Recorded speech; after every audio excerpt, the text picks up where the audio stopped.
toutes et à tous, bienvenue dans cette nouvelle vidéo. Aujourd'hui, je vais vous faire une critique cinéma d'un film qui vient tout juste de sortir et qui s'appelle Star Wars, le réveil de la force. Comme vous le savez, c'est un film que j'attendais énormément. J'ai fait pas mal de vidéos sur cette saga dernièrement. Et je vais donc faire cette vidéo où je vais vous parler du film, vous présenter mon ressenti et essayer le plus objectivement possible d'énoncer ses défauts et aussi bien sûr ses points forts. Sachez que cette vidéo existe à la fois dans une version sans spoiler et avec spoiler. Donc pour ceux qui n'ont pas vu le film, je vous conseille d'aller voir la vidéo sans spoiler, sachant qu'ici nous sommes sur la vidéo avec spoiler. Et en l'occurrence, il y a plus de contenu sur la version avec spoiler, puisque j'ai fait tout simplement des coupes aux endroits avec spoiler dans cette vidéo. Donc, Star Wars, le réveil de la force, qu'on peut également appeler Star Wars épisode 7, le réveil de la force, en version originale The Force Awakens. Pour ceux qui l'ignoreraient, il s'agit d'un film de science-fiction qui a été réalisé par J.J. Abrams et qui est sorti en France le 16 décembre 2015 et est sorti 2 jours plus tard aux États-Unis. Il s'agit donc de l'épisode 7, qui est le premier film d'une trilogie annoncée de Star Wars, ce qui portera le total à 9 films. Sachant qu'également il va y avoir au moins 2 spin-offs entre les épisodes 7 et 8 et 8 et 9, dont le premier spin-off sera axé sur se déroulera un petit peu avant l'épisode 4 et voilà, je ne vais pas trop m'étendre là-dessus. Quoi qu'il en soit, l'épisode 7 fait donc logiquement suite à l'épisode 6 qui était sorti en 1983. Et voilà, l'épisode 7 a été annoncé en 2012 à peu près, lors du rachat de Lucasfilm par la grosse compagnie Disney. Un rachat d'environ 4 milliards de dollars, je crois, qui a donc rendu George Lucas plus riche qu'il ne l'était déjà. Et une nouvelle trilogie a été annoncée dans la foulée, avec ce premier épisode 7, le réveil de la force. Alors, c'est pas peu dire que j'attendais cet épisode, même s'il faut savoir que à l'annonce originelle de cette nouvelle saga, j'ai été extrêmement dubitatif, pour ne pas dire extrêmement déçu, extrêmement en colère même par cette décision, parce que pour moi Star Wars c'était fini et il ne méritait pas d'autres films. Enfin, non pas que ça ne méritait pas d'autres films, mais je sentais que ça allait être mauvais. Je sentais que ça allait être les films de trop. Et que, à la limite, pour moi, Star Wars devait rester avec George Lucas. S'il n'y avait plus George Lucas, Star Wars ne serait plus. Cela dit, après quelques temps, les premières news concrètes sont sorties, les annonces de casting, avec le retour des anciens acteurs de la trilogie originale, parmi lesquels Mark Hamill, Carrie Fisher et Harrison Ford. Il y a également eu le fait que J.J. Abrams soit choisi, sachant qu'il s'agit d'un réalisateur à la fois très populaire, parce qu'il a réalisé déjà des films de science-fiction de grande ampleur, parmi lesquels Super 8 et les 2 Star Trek, assez connus, que je n'ai pas vus, mais qui ont plutôt une bonne réputation. Et c'est à la fois un réalisateur un petit peu, justement, dans ces films-là, un petit peu original, qui arrive à imposer des nouveautés tout en respectant un univers déjà existant. Et voilà, plusieurs annonces ont fait que j'ai été de plus en plus rassuré quant à ce premier épisode, nouvel épisode, cet épisode 7, Les premières bandes annonces sont tombées ensuite et là ça a été le vrai petit charme, le petit frisson aussi de voir ces bandes annonces. John Williams avait également été annoncé à la musique, donc c'était quand même d'assez bons signes qui se montraient pour cet épisode. Et donc je l'ai attendu les derniers mois. Ces derniers mois-là ont été très intenses pour moi, j'ai vraiment attendu ça avec énormément d'impatience. Et enfin, cet épisode est sorti le 16 décembre. Je l'ai vu le 17 et je l'ai également revu le 19 décembre parce que c'était déjà prévu. Et ce que je peux en dire directement, c'est que il m'a laissé une très très bonne impression. Je suis encore à quelques... Ça ne fait que quelques jours que je l'ai découvert, donc c'est encore un avis un petit peu à chaud, honnêtement.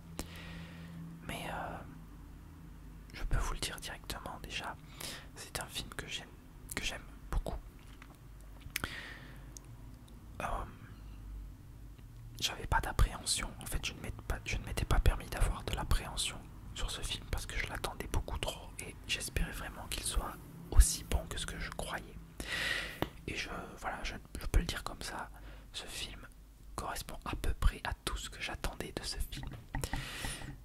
Ce film m'a montré à peu près tout ce que je voulais qu'il me montre. Je ne veux pas dire par là qu'il ne m'a pas réservé des surprises, au contraire, mais il était vraiment bien réalisé. Il a à la fois respecté l'univers déjà existant, mais a apporté un nouveau souffle, notamment à travers des nouveaux personnages. Alors, le synopsis déjà de ce film, il se déroule 32 ans après la fin du retour du Jedi. Plus de 30 ans après la bataille d'Endor, la galaxie n'en a pas fini avec la tyrannie et l'oppression. Les membres de la résistance menés par la générale Leia Organa combattent les nouveaux ennemis de la République, le Premier Ordre. À la tête de ce nouveau régime brutal se trouve le leader suprême Snoke et son apprenti, le jeune Kylo Ren. Dépassés, les résistants ont besoin de Luke Skywalker, mais le dernier des maîtres Jedi se cache depuis bien longtemps. La résistance envoie sur Jakku son meilleur pilote, Poe Dameron, pour récupérer une carte qui les mènera à Luke. Mais l'arrivée de Kylo Ren et ses soldats leur complique la tâche. Donc voilà pour ce synopsis. Alors pour ceux qui ont vu le film ou éventuellement souhaitent se faire spoiler, je vais vous dire donc ce qui se passe dès le début du film. On nous montre, enfin le texte déroulant nous le dit clairement, Luke Skywalker a disparu. Et c'est quelque chose qui m'a énormément surpris sur le moment, puisque voilà, le texte déroulant sur ces 3 paragraphes nous explique que Luke n'est plus là, qu'on ne sait pas où il est, que tout le monde est à sa recherche maintenant parce qu'ils ont besoin de lui. Parce que le Premier Ordre devient une menace et que les choses sont en train de s'accélérer. Et Luke a disparu.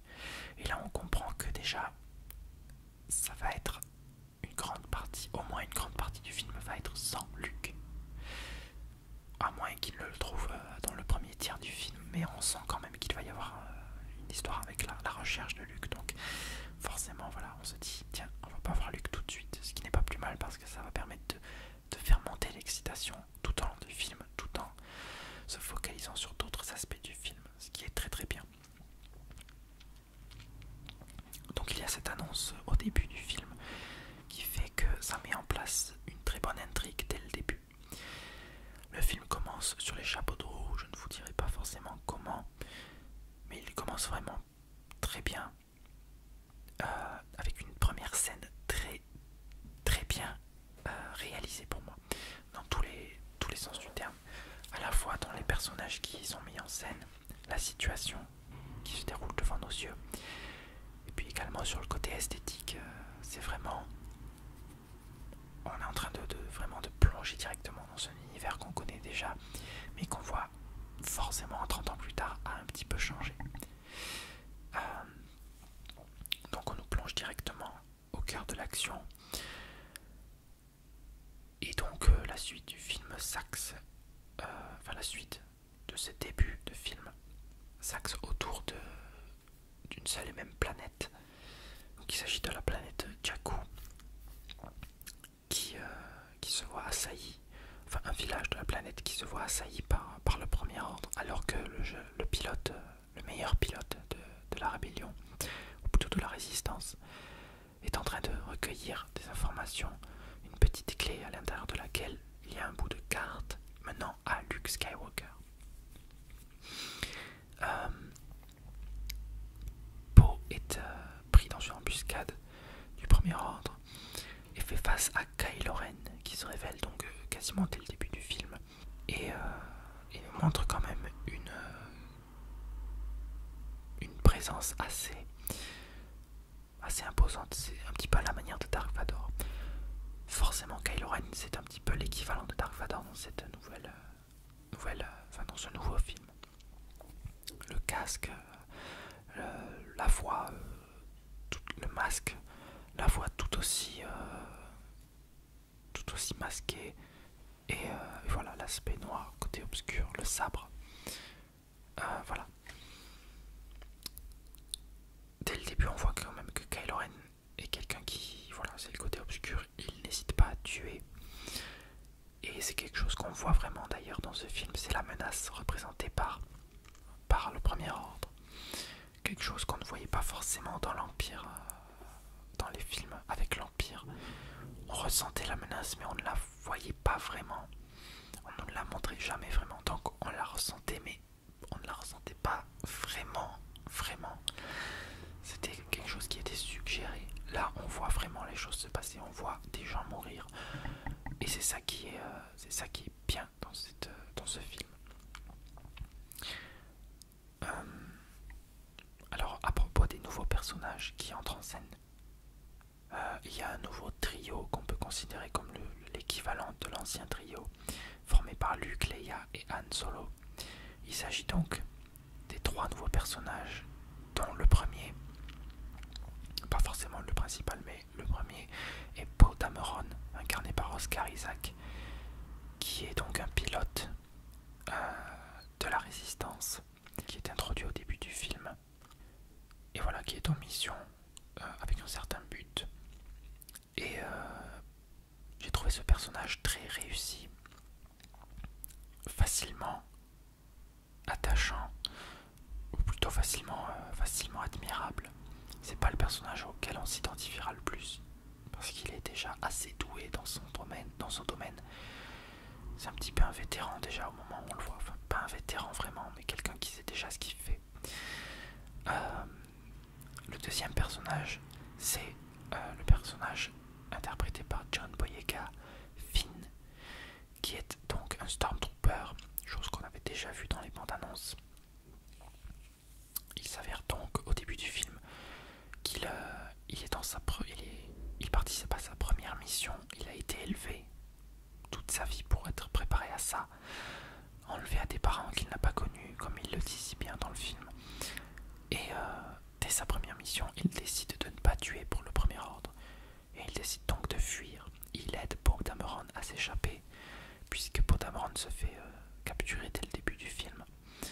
Il l'aide à s'échapper, et ensuite ils s'écrasent sur Jakku tous les deux. Ils seront séparés, et donc voilà. Le personnage donc de John Boyega, Finn,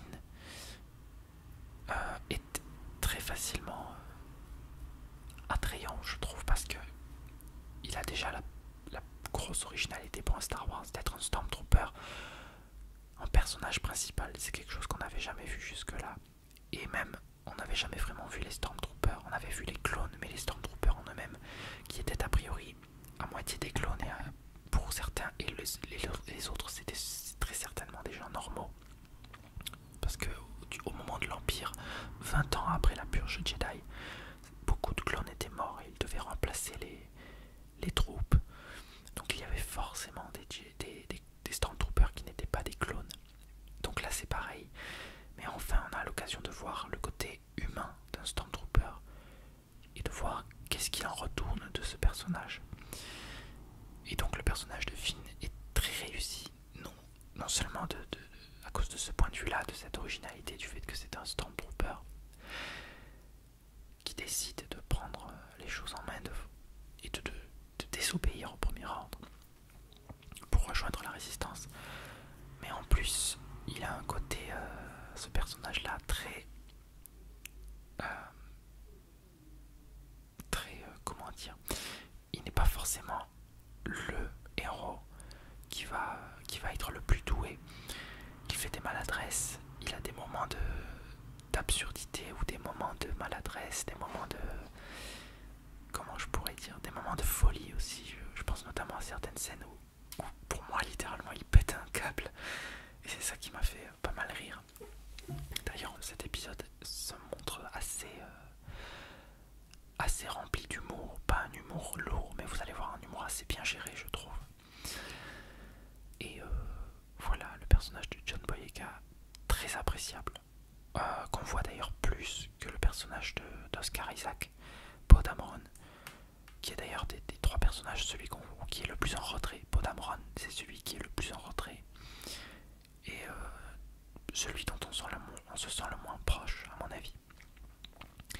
Par opposition, celui avec lequel je pense on se sent le plus proche, le plus attaché, et d'ailleurs pour moi le personnage principal de cette nouvelle saga, je pense pas me tromper en disant ça, il s'agit du personnage de Rey, interprété par la magnifique Daisy Ridley. Vraiment j'ai un énorme coup de cœur pour cette fille qui est en plus une excellente actrice. C'est vraiment le personnage qui m'a ébloui dans ce film, non seulement par son traitement mais également par son interprétation par Daisy Ridley. Rey, qui est donc une jeune pilleuse des sables, enfin une pilleuse sur la planète Jakku. Jakku qui n'est d'ailleurs, vous l'aurez remarqué dans les trailers, vous pensiez peut-être qu'il s'agissait de Tatooine, mais ça a été révélé que bien avant la sortie du film qu'il s'agissait de Jakku, donc une planète qu'on ne connaissait pas jusque-là, mais qui n'est pas sans rappeler Tatooine, clairement. Donc Rey, qui est une pilleuse, en fait elle va chercher des pièces mécaniques sur des épaves de vaisseaux, des vaisseaux de l'Empire notamment sur cette planète. Au début du film on la voit chercher, fouiller dans les épaves, et il y a de magnifiques plans avec notamment ce destroyer stellaire de l'Empire écrasé dans les dunes, et vraiment un plan magnifique avec les intérieurs également plein de sable, voilà, ce genre de choses. Une esthétique très particulière pour ce début de film que j'aime énormément. C'était vraiment quelque chose qui m'avait accroché déjà sur les trailers et qu'on retrouve bien évidemment dans le film. Vraiment un début de film qui vraiment nous met dans une bonne ambiance. Non seulement il y a une scène d'introduction très réussie qui nous met directement dans le contexte du film de manière très efficace, très rapide, mais à la fois très claire. Et donc ensuite on part là-dessus sur des plans très esthétiques, très marqués et très référencés par rapport à l'ancienne trilogie, et qui font vraiment plaisir à voir. Donc la première partie du film est vraiment assez bien construite, assez lente, mais d'une bonne lenteur, une lenteur qui fait plaisir même s'il se passe des choses, voilà, qui font avancer l'histoire. Mais voilà, ça prend son temps et ça fait plaisir. Et donc pour en revenir au personnage de Rey, on voit son quotidien, on voit que sa vie n'est que un petit peu comme Luke en parallèle dans les épisodes originaux. Sa vie n'est que misère et travail quotidien, travail acharné, physique, et voilà, un travail de dur labeur qui rapporte peu. Quand enfin vient une rencontre, tout comme dans l'épisode 4, qui va faire changer les choses, c'est une rencontre avec le droïde BB-8, qui s'avère être le droïde attitré du pilote Poe Dameron. Poe Dameron qui a caché donc dans ce droïde la carte qui mène à Luke Skywalker. Et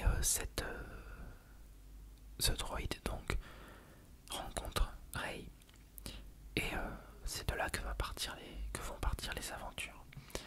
Alors, je ne vais pas vous décrire tout le film comme ça. J'aimerais quand même parler maintenant de l'avancée du film et notamment de l'apparition des personnages que l'on connaît tous. Alors, on l'a vu dans les trailers, le personnage qui était peut-être je ne sais pas si c'était le plus attendu, mais c'était celui qu'on s'attendait en tout cas à voir le plus au vu des bandes annonces. C'était le personnage de Han Solo, accompagné de Chewbacca bien sûr, qui donc revient interprété par Harrison Ford bien sûr, et qui se montre très plaisant à retrouver en fait, tout comme le Faucon Millenium bien sûr. Et c'est quelque chose qui, finalement, le film tourne beaucoup autour des anciens personnages qui doivent faire face à cette nouvelle menace avec les nouveaux. Et c'est un petit peu un passage de flambeau entre l'ancienne génération et la nouvelle. C'est quelque chose qui semblait évident, mais la manière dont c'est géré, j'ai trouvé ça vraiment bien. La première apparition de Han Solo et Chewbacca, ce moment-là, c'était pour moi un des premiers grands moments où j'étais plein de frissons et plein d'émotions. Alors le premier moment, c'était tout simplement l'introduction du film. J'en pouvais plus déjà dès le début du film. J'étais dingue, comme un fou, comme un petit gamin dans mon siège de cinéma. Mais voilà, l'apparition de Han Solo, c'est un tournant dans le film qui va faire bouger les choses dans une direction plus axée qu'auparavant sur justement la nostalgie et le retour à l'ancienne trilogie, les références à l'ancienne trilogie. Mais c'est des références assez bien réalisées, assez bien exécutées, et c'est quelque chose qui fait plaisir. Alors pour ceux qui l'ont vu, il y a notamment quelque chose qui m'a énormément qui m'a pris, comment dire, que j'ai trouvé poignant. C'est quand le personnage de Han Solo évoque Luke quand il est interrogé par Finn et Rey, et il dit oui, j'ai connu Luke, je l'ai bien connu. Et c'est quelque chose, cette réplique là avec le blanc sur le visage de Harrison Ford, c'est quelque chose qui m'a énormément ému. Et avec mon partenaire au cinéma, on s'est regardé, on s'est dit les émotions que ça ramène, c'est quelque chose d'extraordinaire, et on pouvait plus attendre de voir Luke apparaître dans l'épisode. C'était quelque chose d'énormissime. Et le fait que Harrison Ford dise oui, j'ai bien connu Luke, que c'était quelque chose d'extraordinaire. Donc à partir de l'apparition d'Harrison Ford, enfin de Han Solo, le film prend une direction un petit peu plus axée sur les références aux épisodes originaux. Mais également, les choses s'accélèrent. Globalement, le film a un rythme qui est à la fois bien exécuté. Il y a des moments bien sûr d'action, des moments rapides, et puis des moments qui prennent bien le temps d'établir les personnages, d'établir les relations, d'établir l'histoire. Le film est très bien dosé. Pour moi, il n'y a aucun moment où on s'ennuie vraiment. Le premier visionnage, moi je me suis vraiment régalé du début à la fin. Il n'y a pas eu un moment où je me suis ennuyé pour un sou, vraiment. J'espère que ce sera le cas de tout le monde. Mais dans tous les cas, voilà, il y a toute une pléthore de personnages anciens, nouveaux qui apparaissent. Bien sûr, on retrouve également Leia, qui je tenais en fait à parler d'elle parce que c'est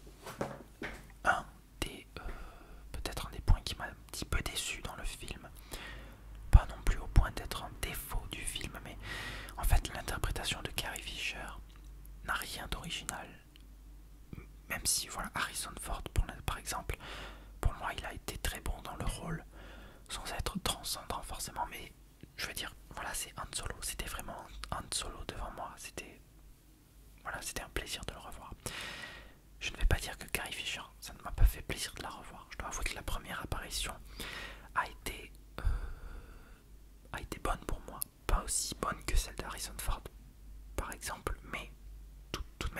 sourire énorme devant le visage. D'ailleurs, il y en avait qui, derrière, avait l'air de se moquer parce qu'ils disaient « Waouh, qu'est-ce qu'elle est vieille, nanana. » Bon, oui, d'accord, mais peut-être que, je ne sais pas, elle a peut-être moins bien vieilli que Harrison Ford, par exemple, mais c'est pas non plus ce qu'il y a de plus choquant pour moi. Et elle, honnêtement, sans être, je ne sais pas, sans être irréaliste, mais pour moi, elle a l'air parfaitement bien dans ce film. Enfin, je veux dire, voilà, elle a pas trop vieilli. Bon, elle a 30 ans de plus, voilà, c'est normal. Elle a 50, 60 ans, je ne sais pas, mais oui, 60 ans, mais voilà, elle physiquement, elle a son état est logique. Je veux dire, voilà, il n'y a pas à être surpris ou à se moquer ou quoi que ce soit. Par contre, ce qui m'a déçu un petit peu, c'est le traitement de Leia, qui n'est pas très... En fait, le personnage n'est pas très nécessaire. En fait, je pense qu'il est là pour être là, juste pour faire plaisir. C'est un petit peu dommage. En soi, le personnage n'est pas mauvais, mais il ne sert pas énormément à l'intrigue, contrairement à Han Solo ou à Luke, qui eux s'avèrent plus importants. Mais Leia, outre le fait que le personnage n'est pas énormément utile, il y a le fait qu'il n'est pas... L'interprétation de Carrie Fisher n'est pas extraordinaire. Elle fait juste le boulot et c'est tout. Mais honnêtement, c'était mitigé pour moi. Cela dit, j'étais content de retrouver les acteurs originaux. Ça, j'en suis très très content. Alors, outre les personnages principaux, on a aussi le principal antagoniste, Kylo Ren, le Dark Vador un petit peu de cet épisode, qui nous réserve bien sûr des surprises et qui nous réserve peut-être également quelques petites déceptions pour ma part. C'est pas trop méchant, mais je dois avouer que j'ai été...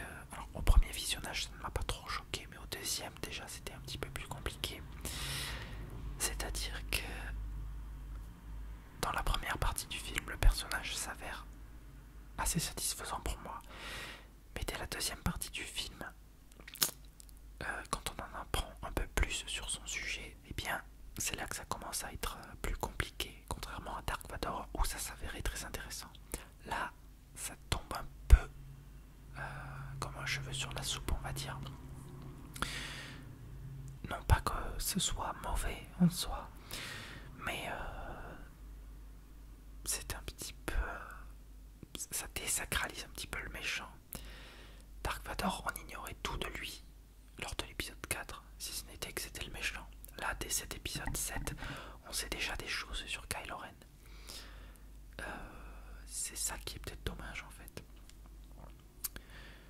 Alors pour ceux qui l'ont vu, le film, le premier point, pas forcément décevant, c'est qu'en fait on apprend assez tôt dans le film que Kylo Ren est le fils de Han Solo et de Leia. En soi, c'est pas forcément trop gênant. Surtout que ça nous permet de, une fois Han Solo arrivé, ça nous permet de dire que... ça nous permet de voir un petit peu comment Han Solo avec Leia va gérer cette situation. On voit Leia et Han Solo discuter, dire que voilà, j'ai vu notre fils, il était là, nanana, il faut essayer de le ramener. Bon, c'est pas mal. Le problème que j'ai avec ça par la suite, c'est que ça devient trop téléphoné, notamment lorsque Han Solo quitte Leia et que celle-ci lui dit ramène notre fils si tu peux. Et puis la fameuse scène fatidique où Han Solo se dirige vers Kylo Ren sur une passerelle et tente de le ramener. Et voilà, il se passe ce qui devait se passer. Kylo Ren finit, enfin Ben Solo il s'appelle, finit par tuer son père, Han Solo. C'est quelque chose que j'avais vu. Déjà, je le voyais venir dès le début de la scène avec cette passerelle. Mais même avant ça, avec Han et Chewie qui se séparaient l'un de l'autre, ça sentait déjà, pour l'un des deux, ça sentait le roussi. Voilà, mais cette scène pour moi était un petit peu trop téléphonée. trouvé ça un petit peu dommage. Donc voilà, alors j'ai trouvé, et ça c'est personnel parce que c'est quelque chose auquel j'attache beaucoup d'importance, c'est que j'aurais bien aimé qu'il y ait une sorte de montage et surtout une sorte de montage avec la musique qui aurait vraiment pu nous faire ressentir des émotions bien plus intenses. Cette scène-là était beaucoup trop silencieuse, finalement beaucoup trop banale pour moi. En plus d'être téléphoné, c'est ça qui est dommage. Bon, cette scène est un peu décevante, mis à part le fait que quand même l'impact qu'elle a, même si elle n'a pas l'impact qu'elle aurait pu avoir vraiment, l'impact qu'elle a n'est pas négligeable et j'étais quand même à ce moment-là très impacté, voilà, tout simplement.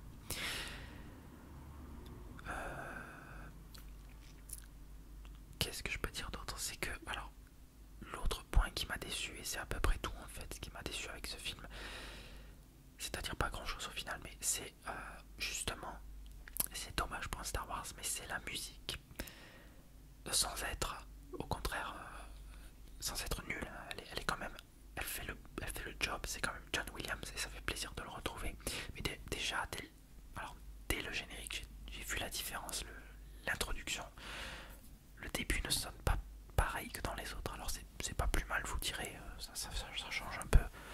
C'est pas non plus, ça change pas énormément, mais c'est vrai qu'on sent que le générique est légèrement différent dans son interprétation.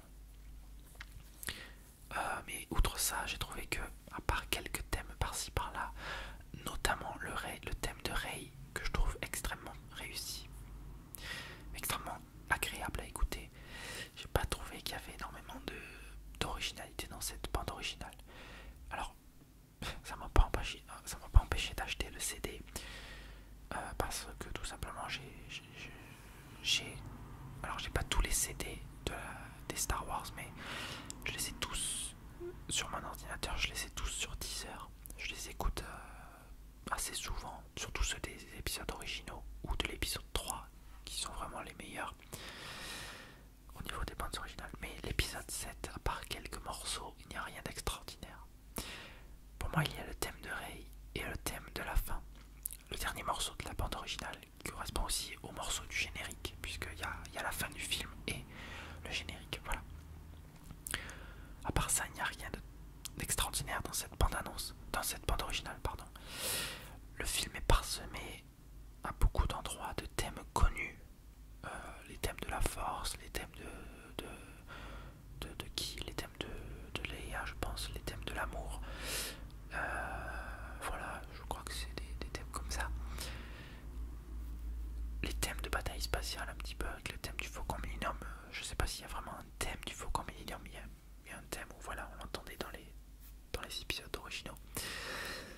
Un petit peu déçu par cette bande originale quand même, je dois vous le dire. Sinon, à part ça, très honnêtement, j'ai énormément apprécié le film. Les acteurs sont bons, mis à part Carrie Fisher, qui n'est pas extraordinaire. La version française, tiens au passage, la version française est plutôt bonne, je trouve. Ça fait un petit peu bizarre d'entendre Harrison Ford avec sa voix actuelle, c'est-à-dire la voix assez connue de Richard Darbois, qui interprète les voix de Harrison Ford depuis pas mal d'années maintenant. Mais dans les épisodes originaux de Star Wars, Harrison Ford, je crois, était doublé par, si je ne m'abuse, Francis Lax. Je crois, qui est mort depuis, mais c'est pour ça qu'il ne double pas celui-là. Et je pense que c'est aussi, de toute façon, même s'il était vivant, il ne l'aurait pas doublé à mon avis. Tellement Harrison Ford maintenant est associé à la voix qu'on lui connaît maintenant, celle de Richard Darbois. Donc cela dit, à part ça, je trouve la version française très bonne. Si, un petit point qui m'a quand même un petit peu gêné, c'est C3PO dans sa version française qui a une voix. Alors c'est toujours la même voix, mais on sent qu'il a un petit peu vieilli et qu'il parle légèrement différemment d'avant. Rien de trop gênant quand même, mais on note la différence. Alors pour ceux qui ont vu le film, quelque chose qui personnellement ne m'a pas trop gêné au premier visionnage, mais par contre au deuxième, j'ai eu peut-être un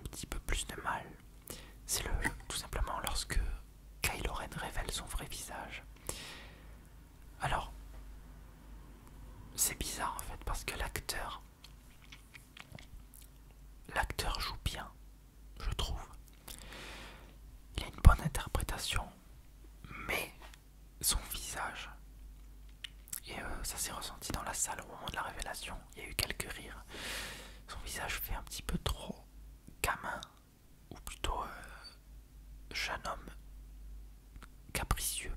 Alors, c'est quelque chose auquel moi-même j'ai trouvé une parade, c'est que au final, Anakin Skywalker n'était pas bien différent de ce personnage-là. Il était également un gamin très capricieux et un peu tête à claque, il faut dire. C'est un peu pareil avec Kylo Ren. Alors, j'irai pas jusqu'à dire tête à claque, mais il a cet aspect-là quand il enlève son masque, surtout dans la manière dont c'est fait. Il y a un gros silence et voilà, on voit sa tête. Ça fait un peu bizarre. Alors moi, ça ne m'a pas fait rire, mais premier visionnage ça allait d'ailleurs, mais le deuxième visionnage, c'est vrai qu'en y repensant, ça fait un petit peu bizarre. Cela dit, voilà, bon, globalement le personnage est quand même pas trop mal. J'attends de voir la suite, je pense qu'il va prendre de l'ampleur puisque on nous annonce qu'il va suivre, qu'il va finir son apprentissage en fait. Donc j'espère que le personnage va se montrer plus menaçant par la suite. Alors que dire d'autre, si ce n'est que le traitement donc des personnages globalement est très bon. La fin du film, honnêtement pour moi, je crois bien que c'est ma fin préférée de tous les Star Wars. Alors d'ailleurs, à propos de ça, oui, je pense que c'est ma fin préférée de tous les Star Wars, voire même, et c'est dire à quel point cette scène, je l'ai trouvée géniale. C'est peut-être même une de mes scènes préférées de tous les Star Wars. Alors, une des scènes que je préfère le plus dans toute la saga, c'est la scène de la poursuite dans le champ d'astéroïdes avec le Faucon Millenium et l'Empire. J'adore cette scène pour la première raison, la musique. Deuxième raison, les acteurs qui sont extraordinaires avec un petit peu d'humour du côté de Han Solo, Leia, C3PO, et puis les effets spéciaux quoi, la poursuite, la mise en scène, c'est vraiment une scène parfaite pour moi. Alors, pas beaucoup de rapport avec la dernière scène de l'épisode 7, mais honnêtement cette scène de l'épisode 7, c'est comme le champ d'astéroïdes dans l'épisode 5 de Star Wars, elle me fout des énormes frissons. Elle me fout des énormes frissons. Voilà, c'est tout. J'adore cette scène. Et la première fois, j'étais vraiment dans un état d'excitation. Pas possible. Je vous jure. C'est quelque chose de... à la fois de magnifique,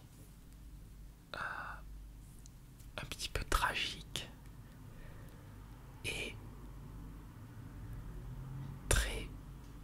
très nostalgique.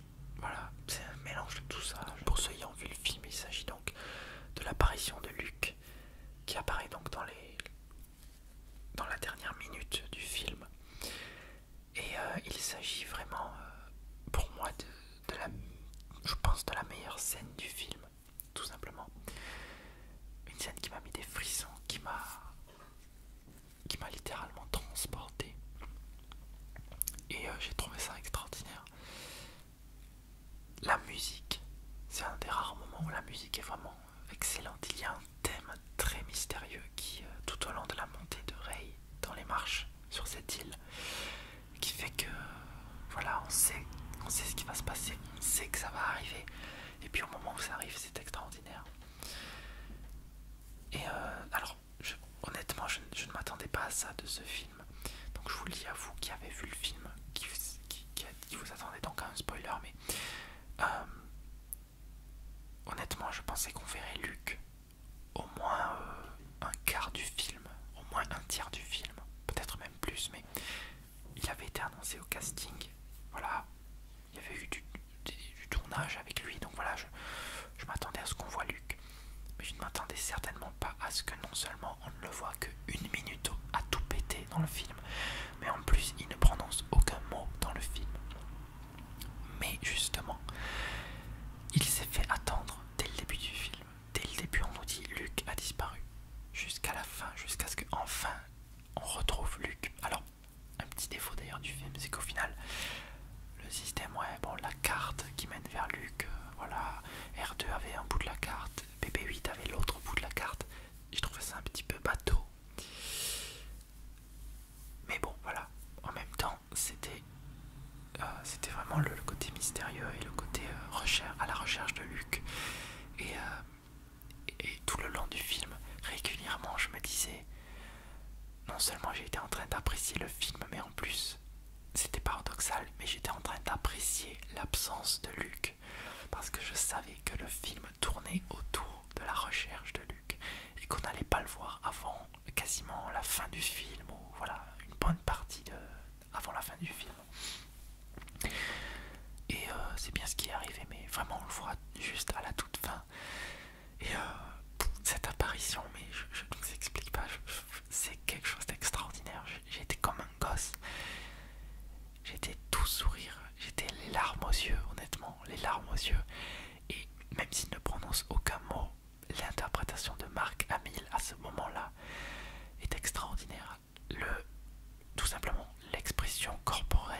voit Luke, elle voit juste une silhouette encapuchonnée qui regarde au loin.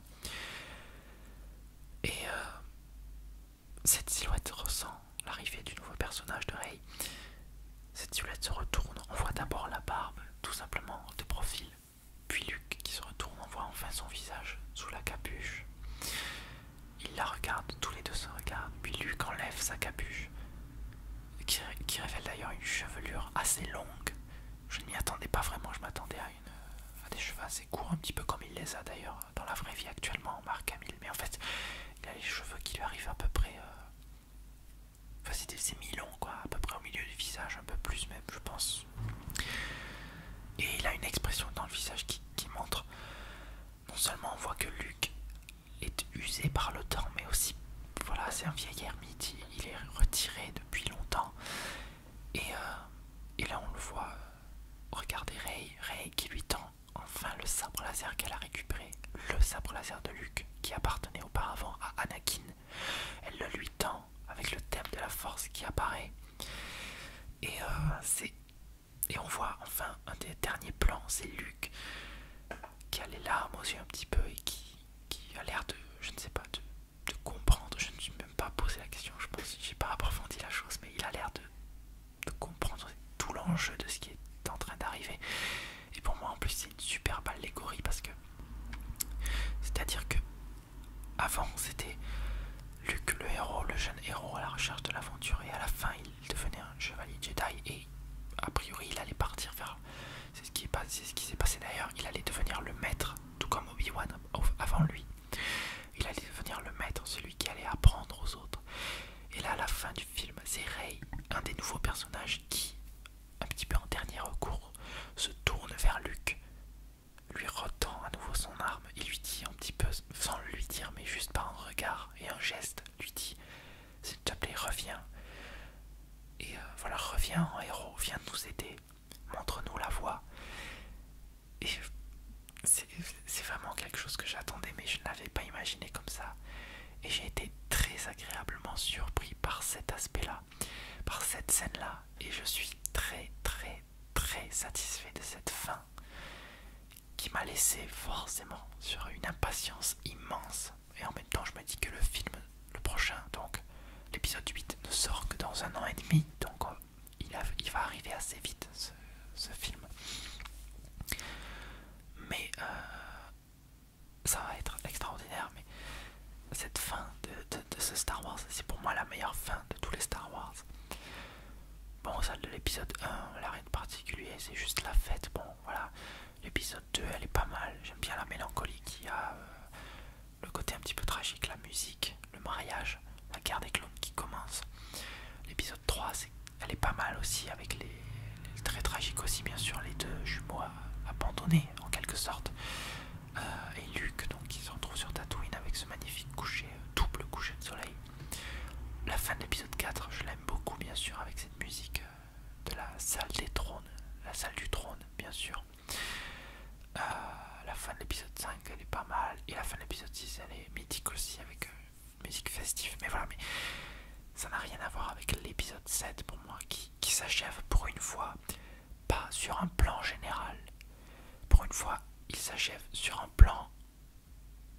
c'est une sorte de cliffhanger, en fait. Un cliffhanger Star Wars. Et j'aime ça parce que c'est en plus sur le personnage qu'on attendait. Et c'est ça qui est extraordinaire. Honnêtement, je ne m'attendais pas à ce que Luke soit un si grand mystère dans le film. Et maintenant, je comprends pourquoi c'était un si grand mystère dans la promo. On l'a pas du tout vu dans la promo du film, mais je comprends pourquoi. Et j'en suis satisfait. Honnêtement, le film ne pouvait pas mieux se terminer pour moi. Donc voilà, que dire de plus sur le film, si ce n'est que d'un point de vue réalisation, je l'aime beaucoup. Il y a de bons partis pris, les scènes de bataille sont pas mal, avec le Faucon Millenium notamment, de beaux hommages au Faucon, avec vraiment des bonnes scènes d'action, des bonnes scènes de voltige. Les nouveaux personnages qui s'intègrent énormément et qui sont très attachants très rapidement. Je pense notamment à Rey qui devient vraiment honnêtement un de mes nouveaux personnages préférés de Star Wars.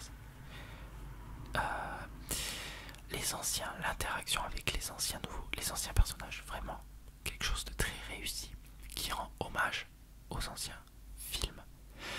Également le côté fort de cet épisode, c'est que il rend hommage aux anciens. Un petit peu trop parfois, c'est un petit peu du fan service. Il y a des choses qui sont très très copiées dans la structure de ce film. Il y a quelque chose qui est repris encore une fois dans cet épisode, qui est repris différemment cette fois, mais c'est quand même le même principe.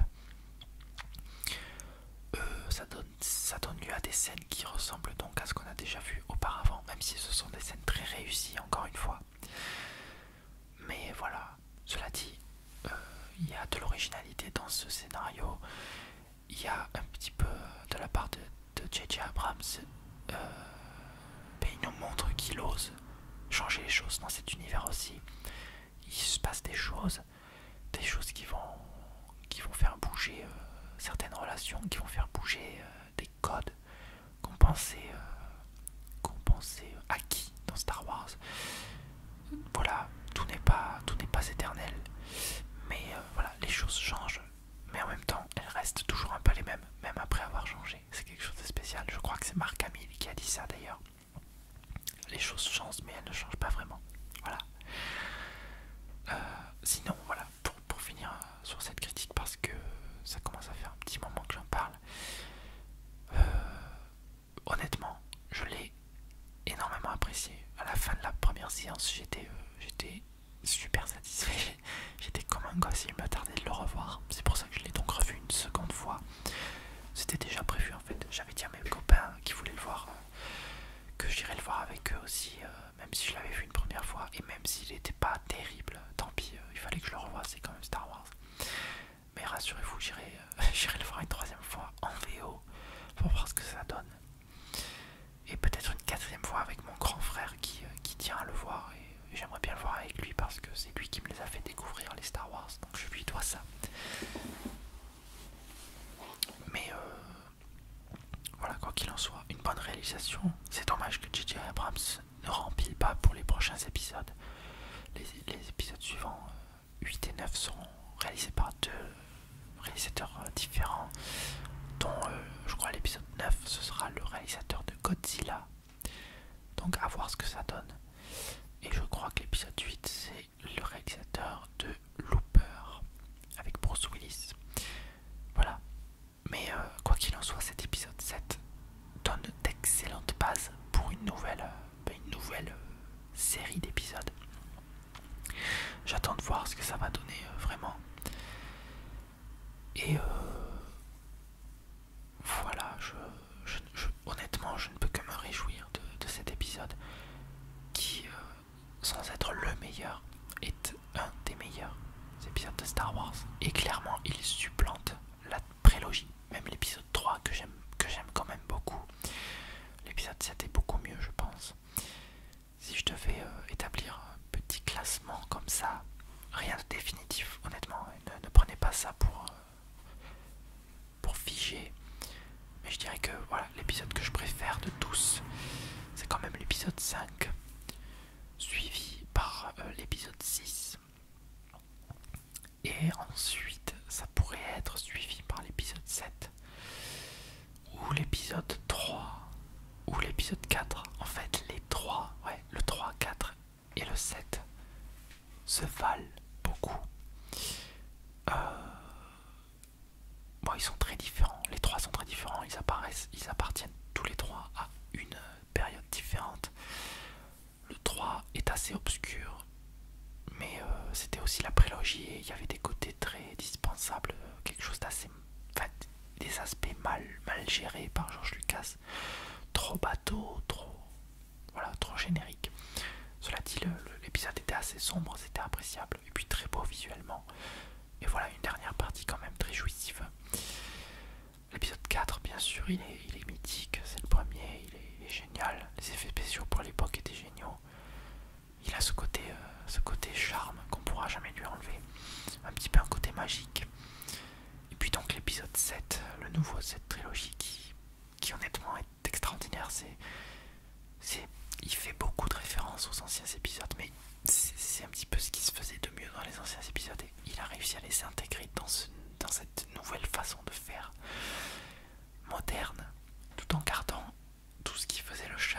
anciens épisodes. Voilà, je ne peux pas dire mieux. J'ai adoré cet épisode 7, je ne vais pas mentir.